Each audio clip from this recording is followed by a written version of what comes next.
As always, hello everyone and welcome back to the Common Sense Crypto channel. Rich is making another video about XRP today. So wherever you are in this vast planet, I hope you're all having a nice day today. We will discuss XRP, but before I begin, I will make a video explaining HBAR. That video is definitely coming. I've been itching to finish it for a few days now.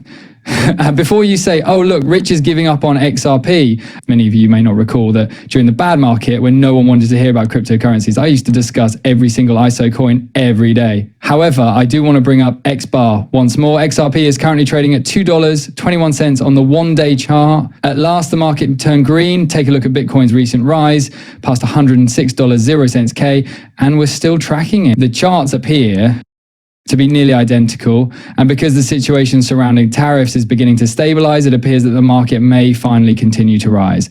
In order to prevent further tariffs, the Trump administration is requesting that nations submit their final trade deal offers by Wednesday. Therefore, this might all be resolved this week if these nations begin to present an agreement. He has also struck a deal with China. The tariff pause on a few Chinese items has been extended by the United States until August 31st. For now, tensions over global trade have subsided. It's possible that markets may relax a bit. I would really want to see this market start to take up, so let's hope that keeps up. It will start with Bitcoin. Before it plummets, Bitcoin will still have one final significant surge, and the old season begins. Additionally, this aligns with the timetable that suggests Bitcoin may peak in July or August. At the moment, the majority of Bitcoin maxis are stating that. Jerome Powell just concluded his remarks without mentioning a resignation or rate cuts. I was aware that he would not step down. Yesterday, I stated this in a video. He will continue to work until 2026. However, I believe that's when the United States will undergo a significant transfer. He may not have discussed rate reduction, but he did discuss Bretton Woods. Listen to this. It was created to serve the American people as it stands today. However, it was evident at the time that in order to fulfill our dual mandate objectives, the Fed needed to be more aware of world events. Problems of international economics and finance have become increasingly large, complex, and significant in recent years, and our foreign economic relations will undoubtedly to give rise to issues of the first magnitude. Read a 1948 memo proposing the division's creation. This is one of the few instances of an economic forecast that has proven to be accurate. Even after 75 years, the Fed still needs to comprehend the policies and practices of other governments and central banks and how they affect the financial markets and the US economy. Naturally, the US Treasury now has a solid grip on exchange rate policy. However, as the Bretton Woods era came to an end in the 1990s and 70s, policymakers had to comprehend how potentially more erratic US movements would affect American people and businesses, which drastically altered how monetary policy was conducted. Since 1950, the significance of comprehending international trade and economic flows has only increased, as the pandemic shown.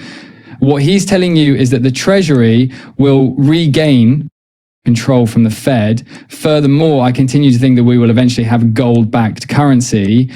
Our dollar will be backed by something, but I believe it will be in digital form, similar to a gold-backed digital dollar. Additionally, the fact that Powell is now discussing Bretton Woods indicates that a change is imminent. XRP's $100 million increase shocks key exchange reserves.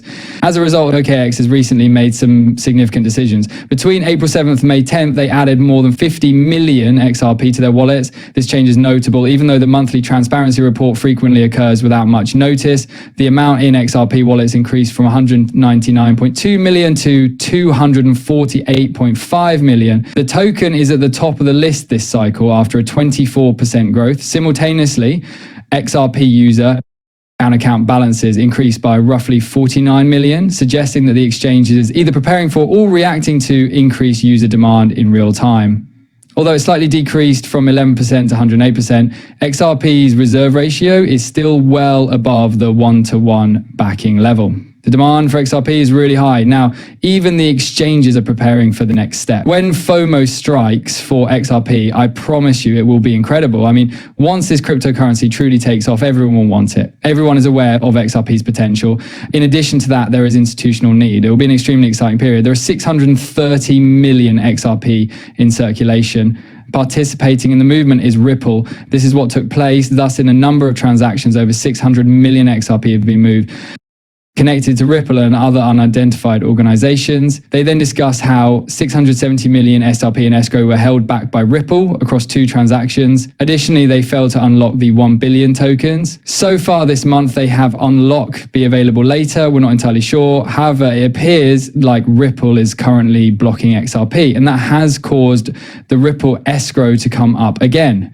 The price benefits of XRP escrow are explained by XSPRT. The market is being starved. Because the Ripple escrow system deprives the market of more tokens, an XRP community commentator has argued that it has no negative impact on the price of XRP.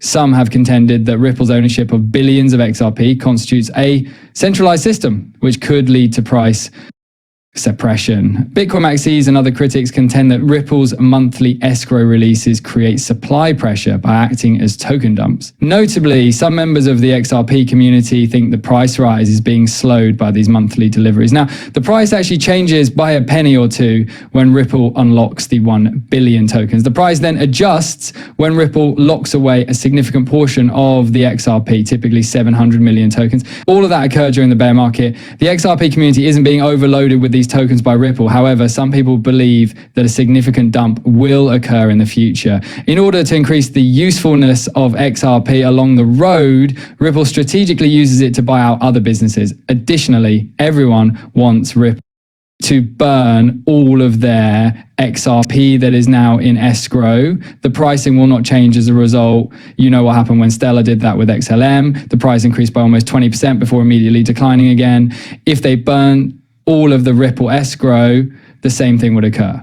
That escrow is being held by Ripple, which I appreciate. That indicates that further growth will occur in the future. Additionally, I believe that the Fed, IMF, and other central banks already have a sizable portion of that escrow set away. However, everyone is worried about that escrow and fucks up over it. I don't understand. Ripple could sell off all that escrow at this very moment if they so choose. However, it would take until 2027, in my opinion, for all of the XRP in Ripple's escrow to be released under the smart contract that is put up on the XRP ledger. However, keep in mind that Ripple is also locking back at the same moment. This is how I see things. Ripple is in a better position to handle it than anyone else. Cbdc has been pressured by 9 nations to stop using fiat money. This will not go away. I can still recall my initial impression of the Cbdc map. Additionally, it appeared very different back then than it does now. There will undoubtedly be CbdCs. In the upcoming months, more nations are scheduled to become online. By the end of this year or the beginning of 2026, Ripple will be firmly established in relation to digital currencies issued by central banks. It's no news that certain nations are using the XRP ledger to develop their own digital currency. I would want to draw attention to the fact that offline payments are now necessary due to the growth of Cbdc, offline Cbdc. The Ripple Cbdc platform makes it possible to conduct offline transactions using IC cards or smartphones, guaranteeing that business operations continue in remote locations or during emergencies.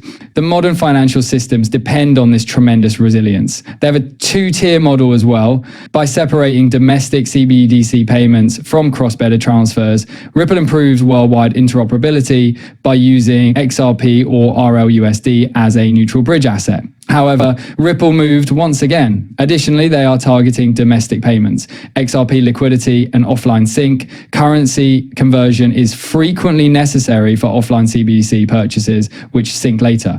This can be made possible by XRP's ODL increasing its demand as a settlement trigger. We are all aware of the geopolitical edge and cross-border use. The neutrality and speed of XRP make it a valuable bridge asset for offline Cbdc use in unstable areas or diplomatic missions, which accelerates XRP's adoption. What will happen is that it will stimulate demand not only from institutions, but also from retailers.